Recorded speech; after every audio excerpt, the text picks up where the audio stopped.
Hi there, everyone. How you doing? Jeff C. here. It is Wednesday, November the 12th, and of course that means we'll do it live tonight at 9 p.m. Eastern on Red Pill Revolution, so please don't miss it, where we will be talking about all the stuff that's going on in the world, including the G20 summit coming up in Brisbane this week, and of course all the false flags that have been going on. The color red, the programming, of course, has been huge. It's really been the color of the country of Canada for the last few weeks, starting off with the two false flags that they carried out.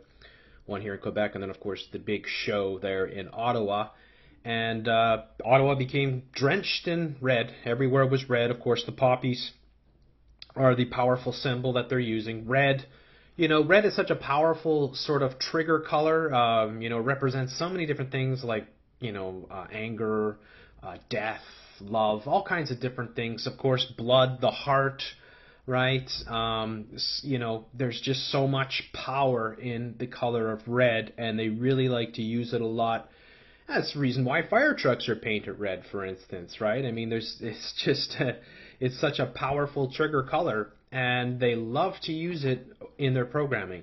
And you're going to see something here that's quite astonishing here, off of the National here, of course. This is the Tower of London, right? And they have surrounded the entire Tower of London. They drained the moat, and they replaced it with thousands, tens of thousands, maybe 880,000 poppies. 880,000 poppies. Fake poppies. And wouldn't you know it, all the people that planted the fake poppies were dressed in red, and, all the royalty showed up. So let's take a look at this. It's quite astonishing.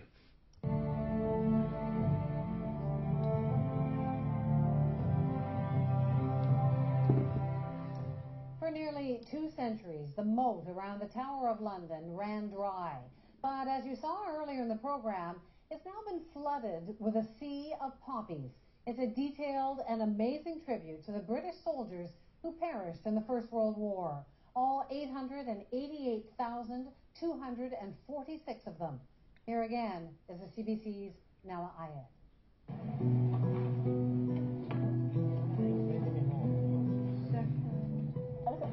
It takes an army to reassemble history, to plant new life.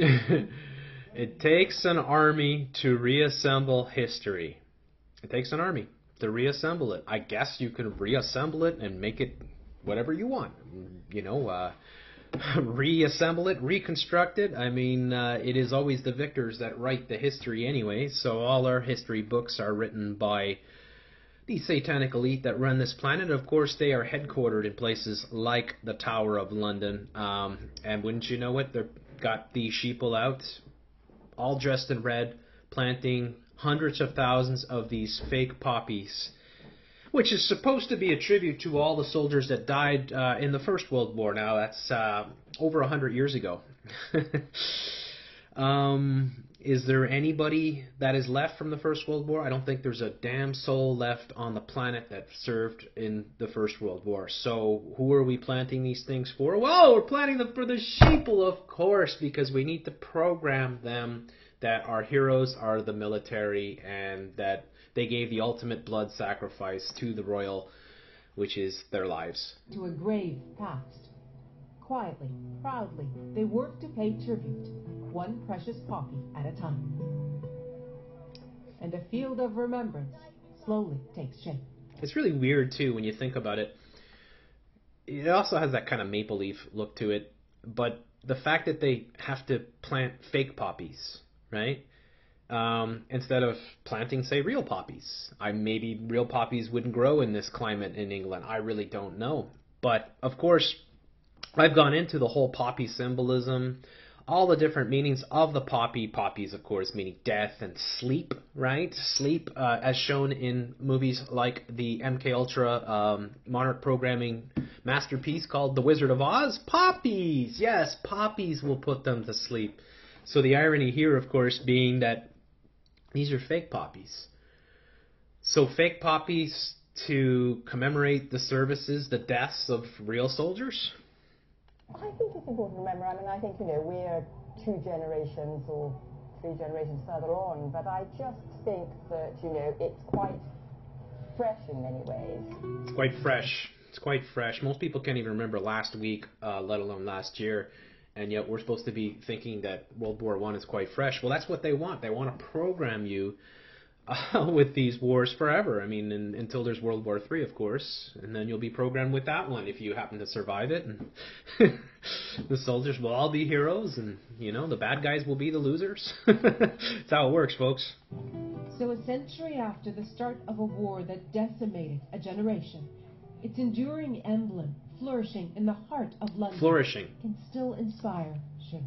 Shivers. Blood-swept lands and seas of red, where angels fear to tread. It's a line written by a soldier back then. You gotta love it. Line written by a soldier back then. Yeah, like fucking right. I mean, seriously, give me a fucking break. It was written by some poet, right, who worked for the royals or whatever. You notice how the poppies climb up into the Tower of London? This is how they mind control people, right? The red scarf, the poppy, of course, the fake poppies, the sea of fake poppies to support their wars. Inspired this work of art now. And what a fitting home for such powerful imagery. 100 years ago, this was the busy training ground for thousands of young military recruits going off to war. Many of them never came back. Recruits flocked to that moat to swear an oath to the crown and set off to war. So many just barely men, up to 250,000 under 18. Among them were also many Canadians, like the Ludbrook brothers, Ellis and Frederick, who died a handful of years apart. A handful of years apart. What the fuck is that supposed to mean? Why can't you just say 3 years apart or 4 years? A handful. I don't know how much you can fit in a handful. How many years can you fit in a handful? Anyways, it's just so ridiculous. Yes, I've lost lots of family in World War I and World War II going way back, so I'm not shitting on the people that have given their lives in order to support the Bankster Wars. But really, World War I is really interesting to study, because it was a war of the aristocrats. I mean, they were the ones that carried the whole thing out and convinced all the people, because in Europe it had been 100 years pretty much since there had been some major war, right?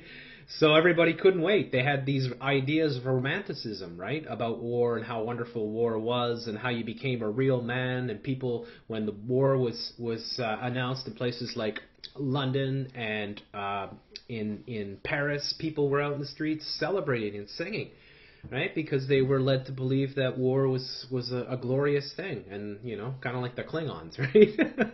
So they programmed people back then just as they program them now, and this thing was one of the worst wars ever. I mean, it was so awful. That's where all the chemical warfare started. Tanks, things like that, first made their appearances in World War I. It was one of the goriest, bloodiest conflicts. It was one of those conflicts that raged on for years. You know, you had 4 years where, you know, the lines, the battle lines, right, between the Allied forces and the German forces would move back and forth maybe 100 feet. I mean, they just slaughter each other. It was absolutely horrible. All right, and we're supposed to believe that these people went off to fight these wars for our freedom. It couldn't be further from the truth, folks. It could not be further from the truth. In fact, I recommend anyone who's listening to go watch the film called Grande Illusion, which is a classic World War I film, and it really rips the whole veneer of this heroism of soldiers and all that. These people had no choice whatsoever, and this war was completely orchestrated by the banksters, and they profited obscenely from it and bankrupt their countries at the same time. Sergeant E. Ludbrook, Canadian. Their names read one night into the installation. Right, and the Masonic gear and everything, right, and the bugle horn. It's so sick, these people. Honor roll. Dark times, briefly remembered. Briefly remember. Since July, thousands have volunteered again to raise poppies in the drained moat at the Tower of London in time for Remembrance Day. Among them is Will Buchan and his mother. His great uncle, only 19, was one of the soldiers killed in the war.